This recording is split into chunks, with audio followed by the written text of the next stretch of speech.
all of that. They're sort of opposite poles, right? When you think about it. So, but first, I don't know if you could read this, but you can see the picture. It says, Dr. Calloway, may I be excused? My brain is full. So the guy in the middle of there. So sometimes when you're into philosophy, that's the way it feels, right? Yeah. It's kind of taxing to the brain, but the way I look at it, I used to tell students, God gave us a brain with the ability to think. We're in His image, and we exercise it, right? But when all is said and done, we come back to His Word, right? And that's what we'll do in these thoughts. Just like we did with idealism last week. We came back and looked at it pro and con as to what the Bible says. Now we'll do that with realism next week. Tonight I'm just wanting you to, like we did with idealism, what in the world do people that think this way, how do they think that way and why do they think that way, right? So that you can understand people that have this approach to life and how they look at life, you can understand them, right? The old missionary thing is agree where you can, disagree where you must. But if you don't understand where they're coming from, it's hard to do that, isn't it? So this helps us in witnessing, helps us in making a stand, helps us in developing what do I believe about that, right? These other people are saying this, well, is that, some of that sounds right, you know, is it right? I don't know, you know, so we try to look at it from that. I call this the crocodile hunter worldview. Yeah, who is that? Yeah, and we know was a famous zoologist, right? And of course, he ran into a stingray that didn't behave right and didn't make it through. His son, that looks just like him, is out there with that zoo in Australia that they started. But you know, crikey, it was all about out there in the natural world, right? And how much we can learn from the natural world. I also call it the communist worldview. Communism, basically, when it comes to religion, says there isn't anything but this world in which we live, and they move away from that idea of religion completely, and they want to make a system, right? A system in this world in which we live that they consider to be perfect for the real world in which we live. Marxism, you know, would fall into that category as well a great deal. So let's think about the background of realism. It's, to a certain extent, it's a reaction against idealism, or a reaction because of idealism. The basic starting point for a realist is that the objects of our senses really do exist. What you hear is real, what you see is real, what you taste is real, what you smell is real, right? So this stuff of idealists, you know, saying that this is just a shadow world in which we live, and realists come along and say, that's not right. This real world is really real, right? So it's a reaction to that.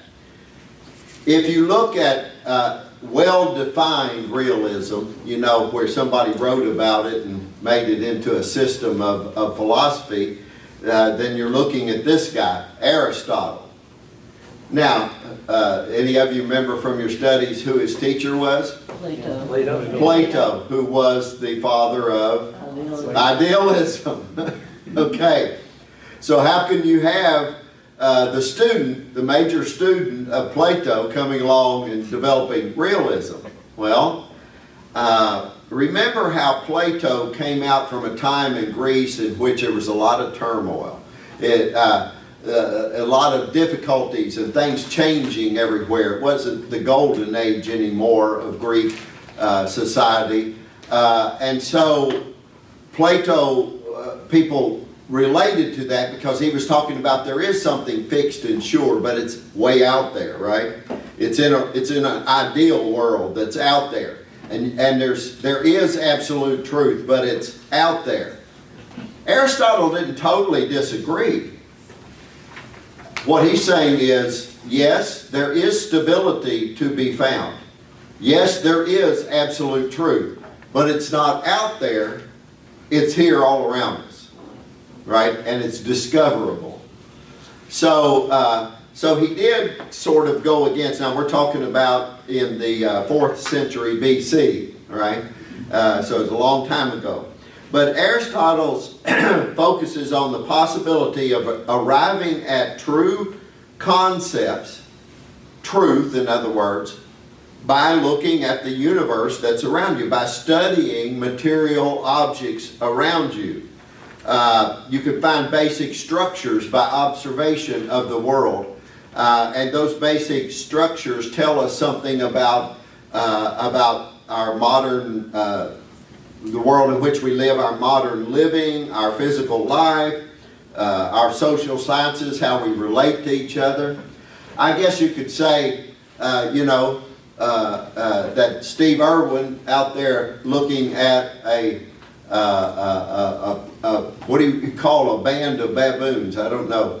But watch how they interplay and how they interworked and how they structure their society. And he would say, and we could learn something from them. Right? Yeah. I think sometimes when I look at our politics, a bunch of baboons on one side, a bunch of baboons on the other side, he might have something there, right? In how they act.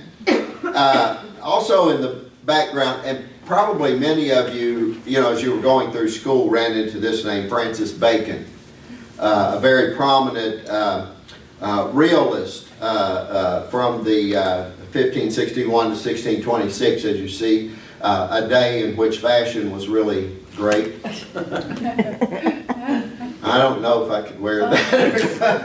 That's where the necktie came from. Yeah, that's where they got neckties. Neckties were an improvement, as you can see.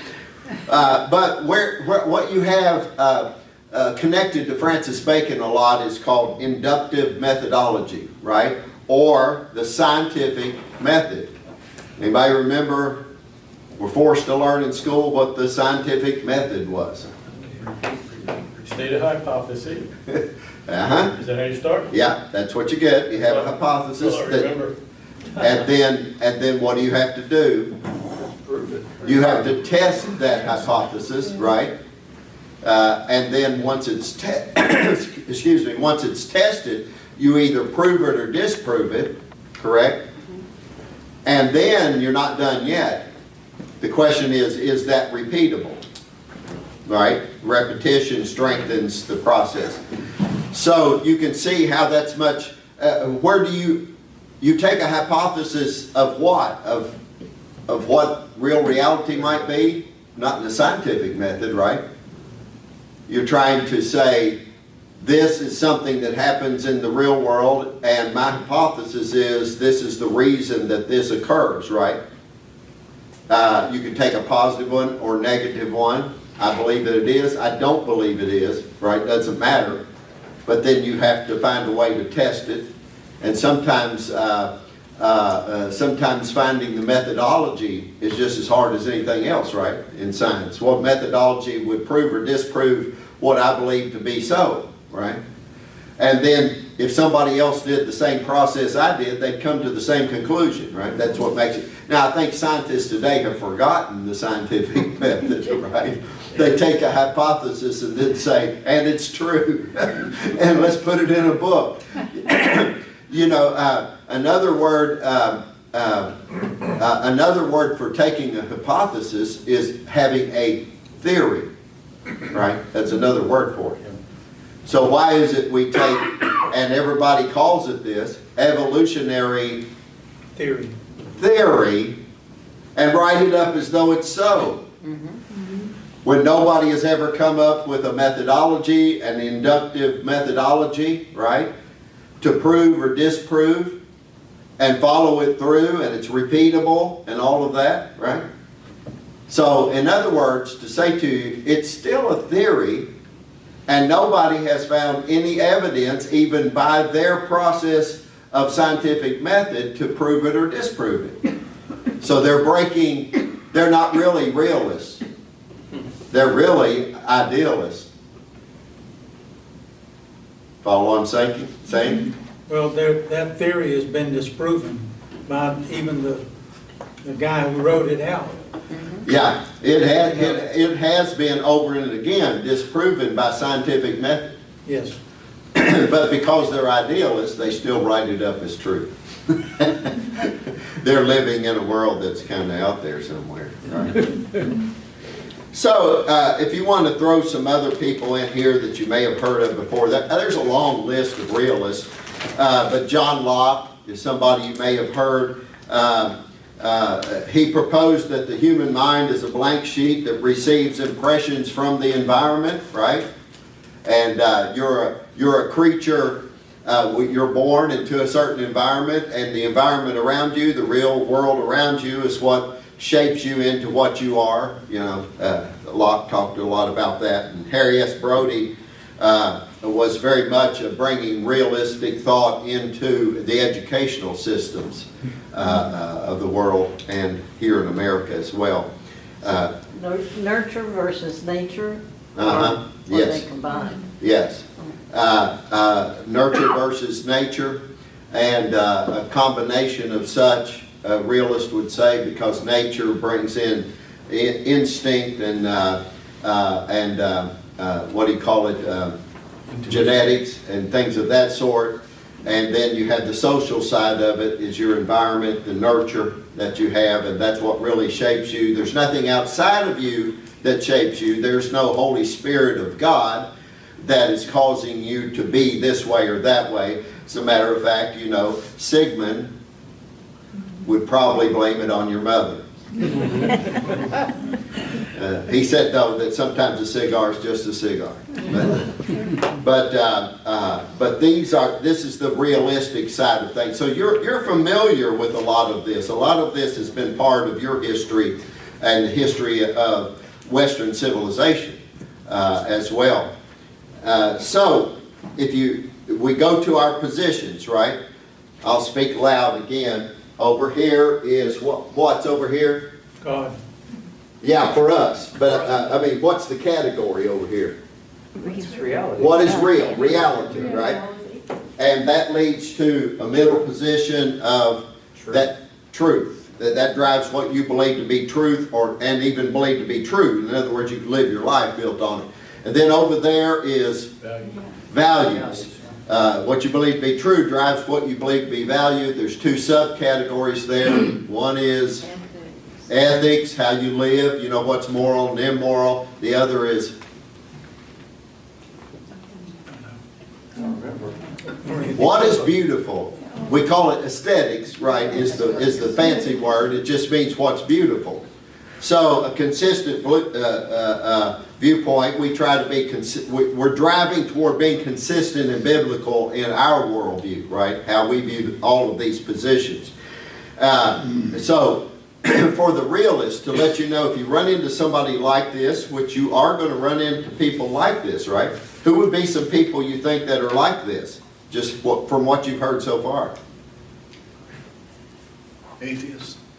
Okay, atheists would be a great deal of atheism would say there is nothing beyond this, and when you die, you die.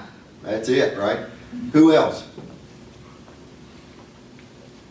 Really, everybody. Non-Christians, A lot of people. Well, there are a lot of people that are going to be very influenced by this.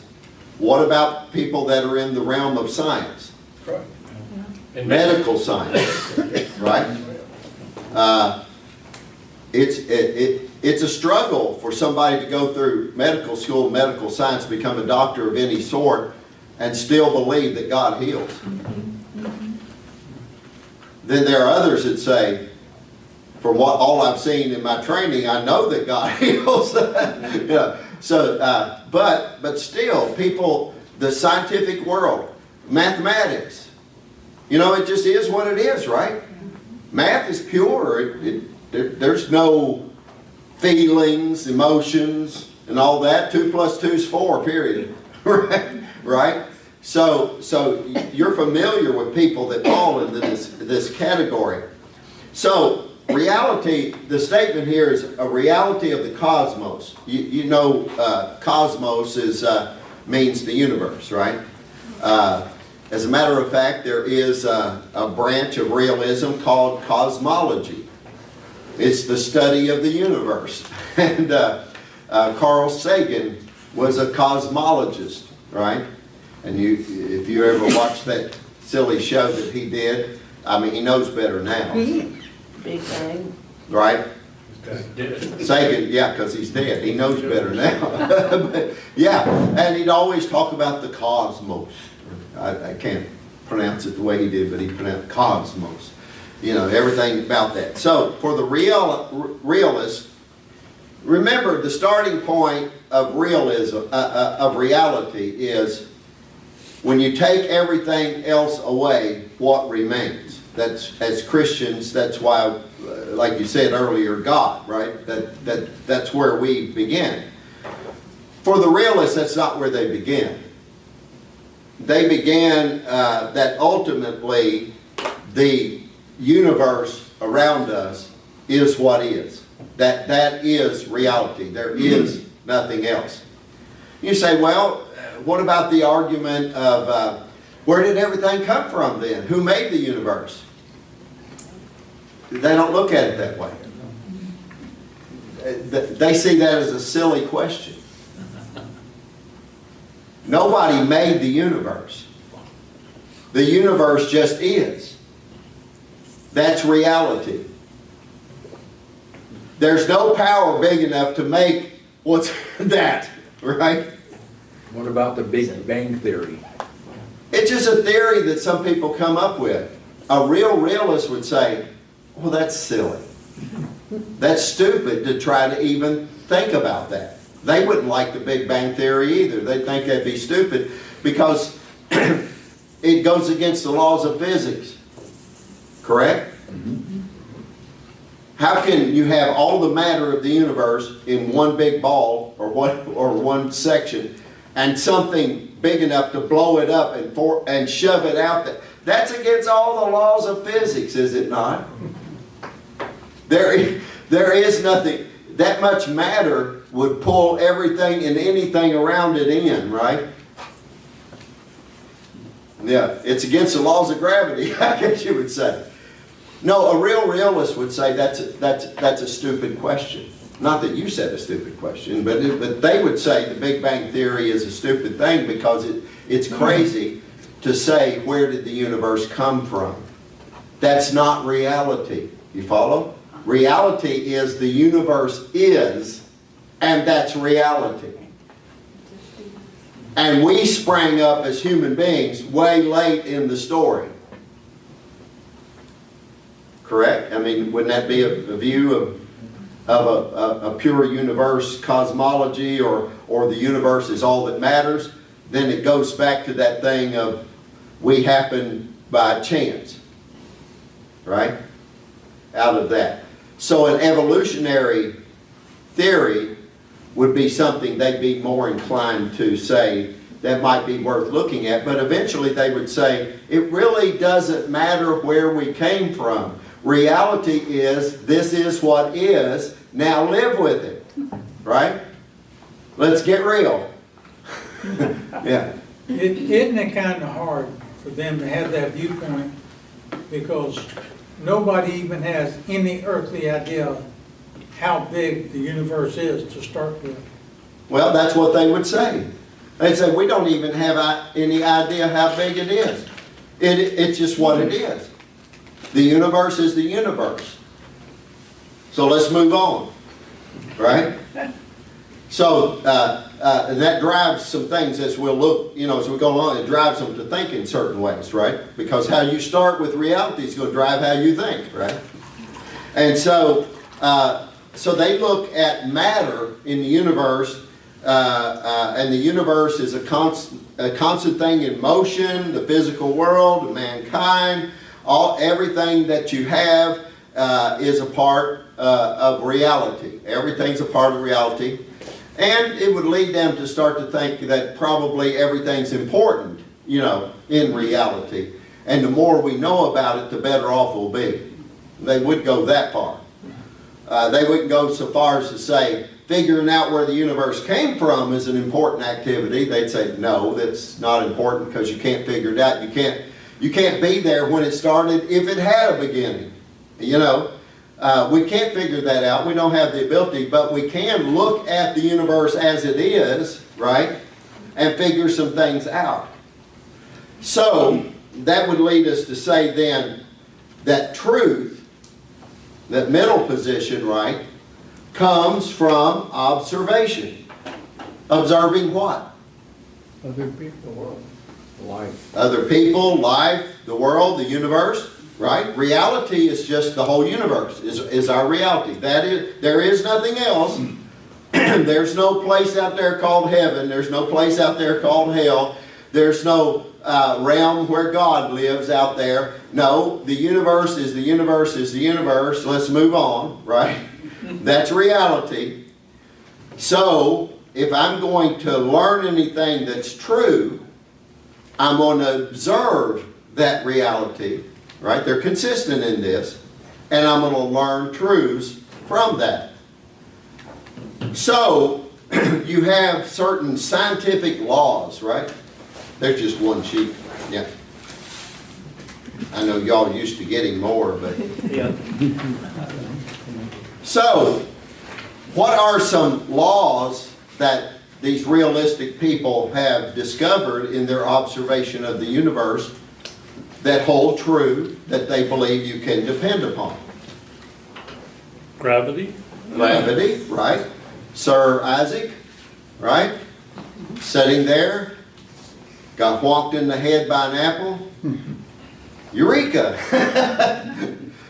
So, you look into it. Now, that started a process of looking into gravity that really didn't get fully explained until another guy by another name that you would know.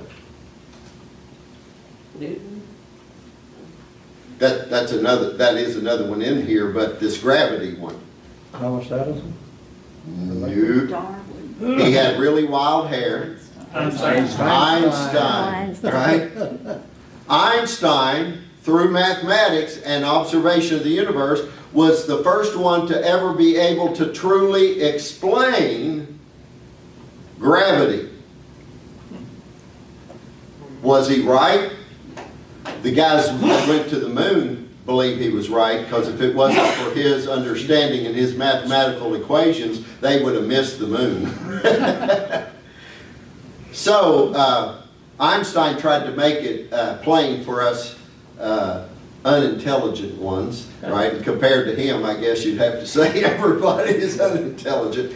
He'd say gravity is like, it's on a plane that has no ups or downs or anything like that, right? But he says it's like a stretched piece of cloth, a sheet or something like that. And you take a heavy object and lay it on it. And then it sinks in, right? And everything is pulled toward it.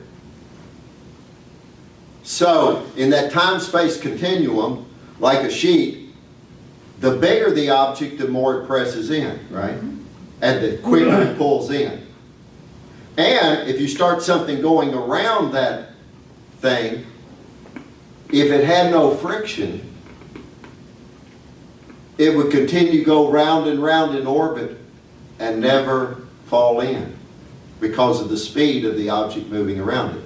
Now, he did all this through mathematics, proving it beyond a shadow of a doubt, but that's his layman way of explaining it to us, right? And so the bigger the object, the greater the gravity. To such a consistency that you can actually plot orbits, right? And you can take into account the pull of objects like planets and moons, the pull on objects that are going near them, in order to plot yourself a course through the universe, right? He did all that by observing, right? And then believing that mathematics were behind everything. That's why Einstein always started searching a theory by saying, how did God make this? So he wasn't fully a realist, was he? He started with that belief that it was made by somebody. If it was made by somebody, then there's certain consistencies here and things we can learn from it. It's going to be consistent throughout the whole universe because the same person made the whole universe. Now, scientists have forgotten that Einstein believed that, right? They don't teach us that in school anymore. But through observation of the universe, you can find consistent truths. Now, Newton, you mentioned earlier, what was his thing of consistent truths in the universe? The laws of relativity also was something that Einstein was able to do, and we haven't tested that one of believing that you break the speed of light, you go back in time. But Back to the Future, yeah. That would be idealistic, probably. But no, the laws of physics, right? And things in motion. An object put into motion stays in motion. The only thing that changes that, once again, is that friction thing, right? If you're out in space, if you don't come into contact with an object, the amount of, yeah. So, let's see, the force. For every action, there's an opposite. Opposite and equal reaction, yeah. All those type of things.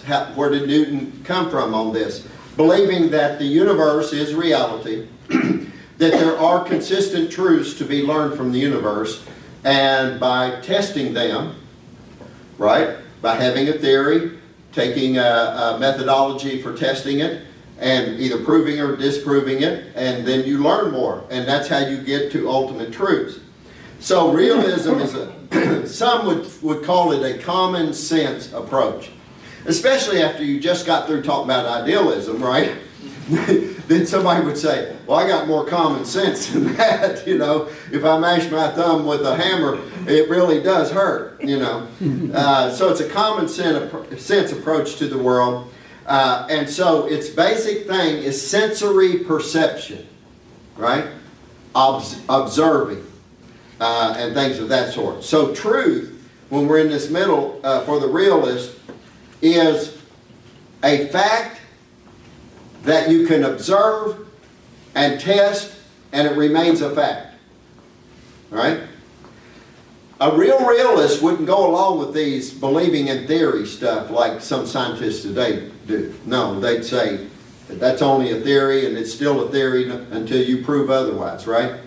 And so a real realist would be somebody that says, I'm from Missouri. Show me. Show me. And if you can't show me, I ain't going to believe it. All right? It's not truth until I know it's truth, right? So you get the feeling there? Let's keep it real, in other words. Seeing is believing. Seeing is believing is a statement that comes from realistic viewpoint. So this is very important. The five senses, right? And ESPN is not one of them.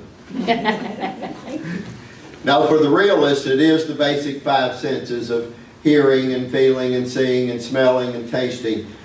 These are the ways in which we can observe the universe, and there's no other way to observe the universe. So the five senses are our avenue at finding that truth. Right? Okay, so anybody know this guy? Yes. Jack Webb from Dragnet. He played the part of Sergeant Joe Friday, yeah. And of course he liked to say, just the facts, ma'am. Right? When they start going on, I think she hates so-and-so and she didn't like that, and he stopped, just the facts, ma'am. So a realist wanting to get to the truth would take Sergeant Friday's approach to being a detective and that is, I just want to see the facts, right? I just want to see the crime scene, you know, and the fingerprints, and on down the line. We might talk about, now a lot of your police shows on television today, they go through a great deal, and it's kind of frustrating to me as I watch some of them because they are kind of entertaining sometimes. But when they have these theories, right? I have a theory that person had an affair with that person, and therefore that's why they wanted to kill that person. But I got news for you. Get to court. Just the facts, ma'am. Your theories about what you think somebody might have done, it's not going to hold water to put somebody in jail, right? So crime scene investigation would be a good illustration of how you come to the facts of the matter, right? And how do you do that in a crime scene investigation? How does that happen? How do you know that fingerprints can actually put somebody in jail? Observation. Yeah, it's been observed that what? Everybody's fingerprint. Everybody's fingerprint is different. Your fingerprint identifies you beyond a shadow of a doubt, right? What about now the DNA is used a lot, right? How did we get to that truth? Testing and observation. Testing and observation that says we know beyond a shadow of a doubt that everybody's DNA is different, right? And you can prove beyond a shadow of a doubt, that's how you have to convict somebody, right, in our jurisprudence system. We know that, and we know that by crime scene investigation methodology that has been used and proven, right? And so all these theories and guesswork might help you to get to something that proves it, but it's not going to convict anybody, is it? So, just the facts, ma'am.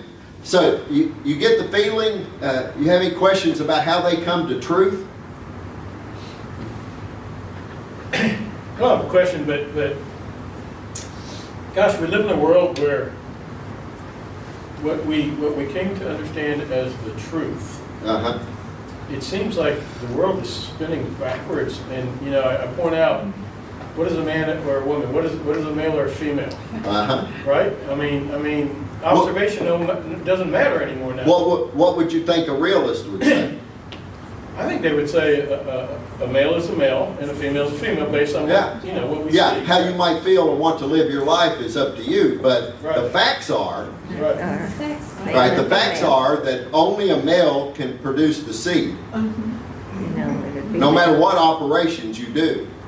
Only a female can produce the egg, no matter what operations you do, right? The facts are the facts. And that's why there really is only two, what we call genders. Thank you. Don? In a previous class, you had said to us, we observed the floor is solid. But in reality, there's more space than there is solidity. Yes. And a realist would say, that's the facts. That's the facts. Realists would say it's solid, right? Yeah. Because they can touch it, feel it, stomp on it. But an idealist would say, that proves that there's something other than just the facts. There's something more than you can observe, right? The scientists would say, well, how did you know that the floor is in motion and there's more space than there is matter? You know that because we finally got to where we can have microscopes that we can see it, right? Yeah. So, the idealist approaches one way, the realist approaches another way. But this is a more ancient way of thinking, Woody, in answer to your question. This is more back when, right?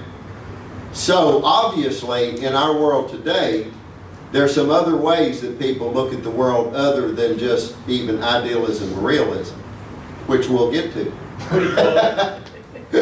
There's some more modern ways that people look at things that, to me, are weirder than what we've been discussing so far. But they actually believe these things. Yeah. So you understand how a realist would get to truth. Because they believe the universe is all there is, right? That's what you've got to live with, you know. You say, well, might there be something else? I say, sure, there might be something else, but there's no way to know it, so who cares? This is all we know, right? So let's get real here. So a realist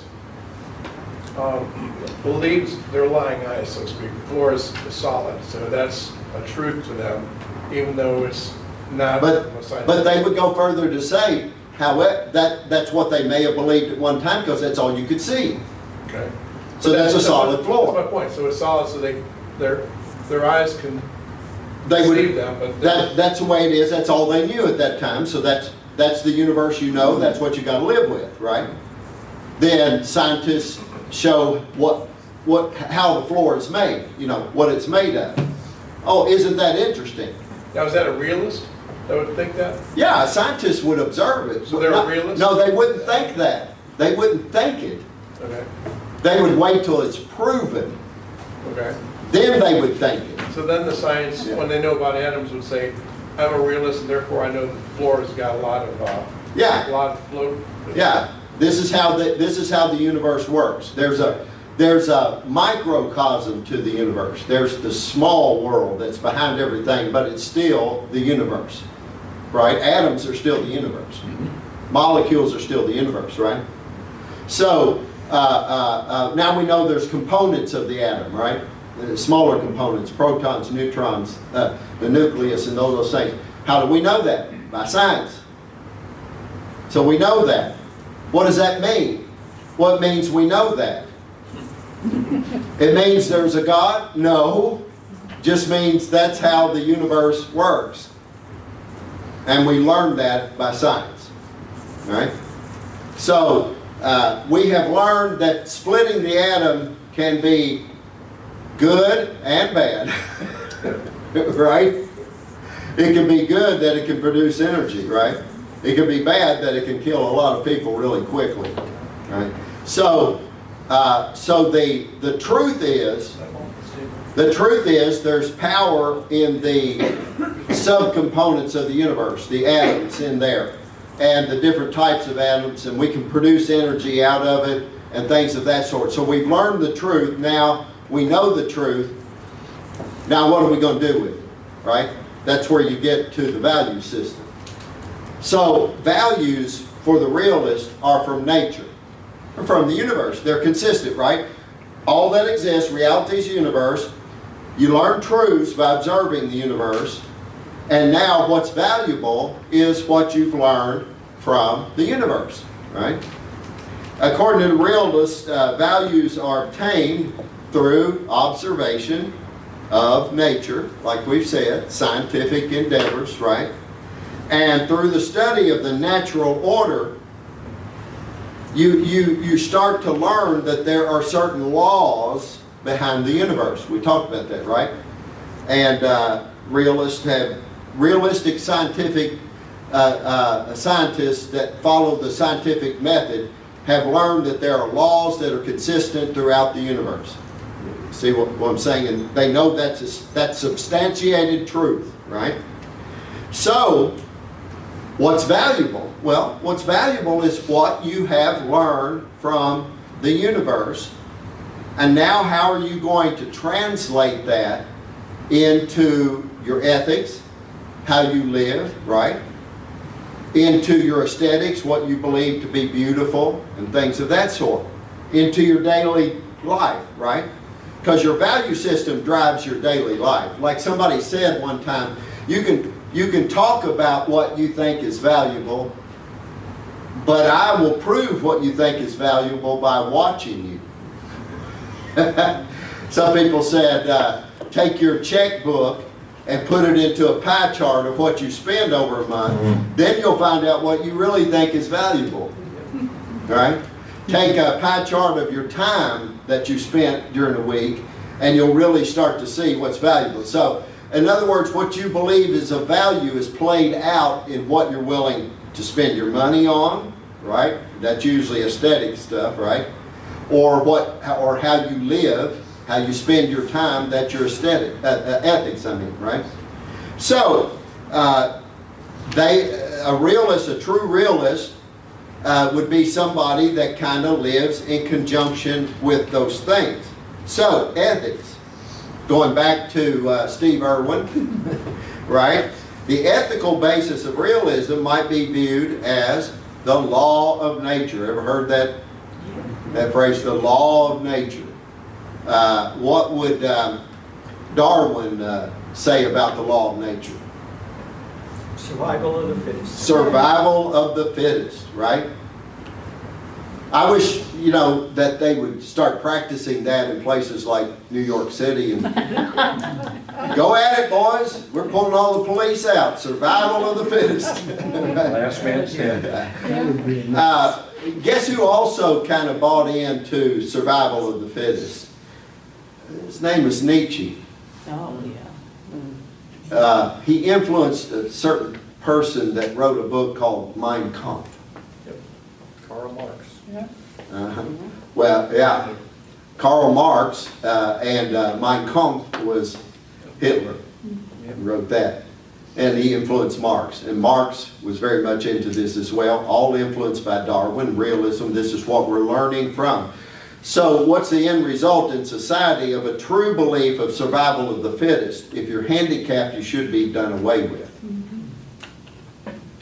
If you are a race of people that aren't quite what they ought to be, survival of the fittest, we need to get to where the super race, the best race that has the intelligence and ability, and let the rest of them die off. If you're elderly. If you're elderly, all right. If you're Jewish. That's a value in Canada with older people and assisted suicide, right? Yeah. Well, they got it from the native people, the Inuit people, who would put an old person on an iceberg and shove them out to the water. Let them peacefully die. I thought they got it from Congress. Oh, well, yeah. Maybe they got it from the Inuits. I don't know. Well, I was up in Canada, so. Yes, it's exactly right. A true idealistic that says all truth comes from the observation of nature, right? And that your ethics are built from the laws of nature. You can see how that could lead to a dangerous ethic, right? Yeah. That's crazy. But if we're not careful, we're kind of influenced by that, because there's a lot of that, get real in the background. The pioneer wave had a lot of that. It is what it is, right? Right? They didn't much say we need to go in and help the Native Americans. Yeah, right. I kind of use the observation method when I'm talking to some people sometimes. If you're talking about same-sex stuff and stuff, I say, well, look around you. You don't see that anywhere in nature. And they talk about, does God exist? I said, well, the only person that can grow an oak tree is God, because nobody else even know how it comes about. That's exactly right. So I kind of use that. Yeah. And it is usable to people that are only thinking about nature itself. And like I said before, nature can be very cruel, right? Oh, yeah. And we should learn from the animal kingdom. And a lot of your Discovery Channel programs want to push that on you. You need to learn from the animal kingdom, but they don't show you all that happens in the animal kingdom. There are great wars between groups of baboons, for example, over territory, and they steal wives from each other, and they kill children, and on down the line. So there's a lot of things about the law of nature. But does the Bible indicate that we can learn some things by observing nature? Sure. Paul said, there's no excuse because nature cries out about God himself, the Creator. Yeah. And when God created, at the end of each day, what did he say? It is good. It's good, right? Yep. So maybe there are some things we can learn from nature, and maybe the Bible backs that idea up, right? But he also said to take dominion over nature, not to emulate it. Right. Right. But a realist would say, well, yeah, obviously human beings are the top of the food chain. Right? get out of a bunch of lines and see how far the top. Well, they would say, the reason we're top of the food chain is this is bigger than theirs. And so we bring a rifle. And we almost will put all of them extinct if we didn't stop ourselves, right? But you get the idea. Maybe this helps you to understand where some of these naturalists come from as you listen to them talking, you know, and how they observe nature. And they will almost inevitably come to this point of how we are ruining it. Oh yeah, look at carbon credits and Yeah. global warming, is it? Yeah, yeah. We're ruining it. We're ruining the place where the polar bear lives, you know, and on down the line. And not that there's not some truth in some of these things, you know. I'm not saying that.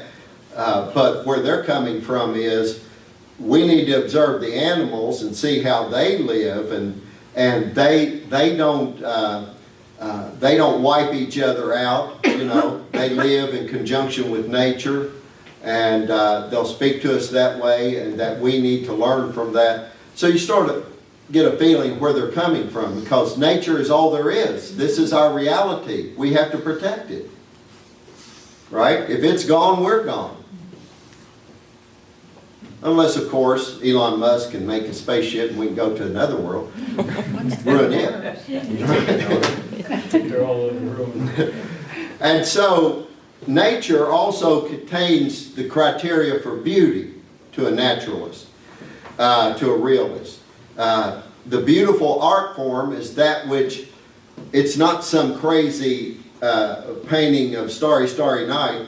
It's an actual painting that looks like a real starry night, right?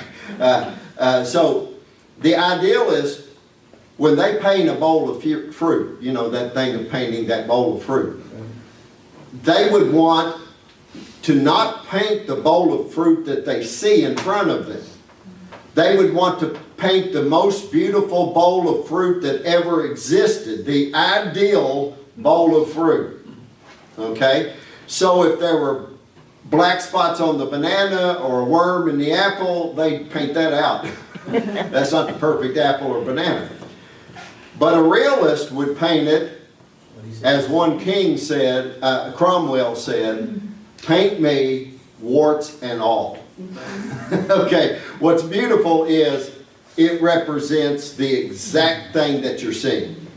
So whatever bowl of fruit's in front of you that you're painting, you paint it exactly like that. And if you've ever seen realistic painting, you know that they could get very, I mean, it almost looks like a real person there. And everything in the scene is just perfectly painted. But, however, as we have learned in our modern time, there's something better than taking your easel and your canvas out there and looking at the scene and painting exactly what you see, because there's another way that you can get exactly what you see. Take a picture. Yeah, so what do you see on these Discovery Channels and naturalists? They're using video cameras, they're using still cameras, and they're getting pictures of nature and putting it in National Geographic or on National Geographic Channel. They want to record exactly what's going on out there in nature, because that's what's beautiful, man. Right? That's what's Yeah, beautiful. but you know, some of those pictures are really border on the idealist view, because my naked eye can't catch what some of those cameras. That's why some of the naturalists today are coming from a different point of view other than realism. That the early ones that were really realists, that's what they wanted. But these guys in the latter years are trying to prove a point. You get what I'm saying? Mm-hmm. A realist would say, I'm not proving a point, I'm just giving you a good picture of what is out here. You know, that's the glory of that elephant, right? But the naturalists today that come from a different worldview, they're trying to do something different with what they're doing, and therefore they fiddle with things, which would embarrass a realist. You know, one of those early early people out of the Explorers Club in Great Britain would turn over in their grave at what some of these guys do today. Okay, so that's real. Do you catch where a realist comes from? Have I been able to get you there to kind of get a feel for them, so you know, let's get real, what they're talking about? Or do you have any questions? When you're talking about the animal kingdom and the examples that they set that we observe, a sheephead fish. Yeah. In a school of sheep's head, you have one male and then all the rest are female. When the male dies, a female will transition to become the male and will fertilize the eggs. That's fact of nature. Yeah, it's a fact of nature. But that fish had to become male in order to do that. It's just in nature where it's necessary, the way God has designed it, I would say, is something that happens from time to time. But the female fish can't produce the sperm necessary to fertilize. Right. So that fish has to transform into, right? Yes. Into a male. So the basic thing is still in place, right? So And it's not by surgery either. no, it's not by surgery, it's by nature. So, realism, the law of nature.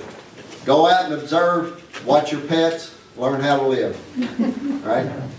And a realist might say, dogs are people too. But that statement simply means people are dogs. It's lowering people, not raising the dog. Right. No questions? All right, we'll pray, we'll get out of here. Father, we thank you that you did create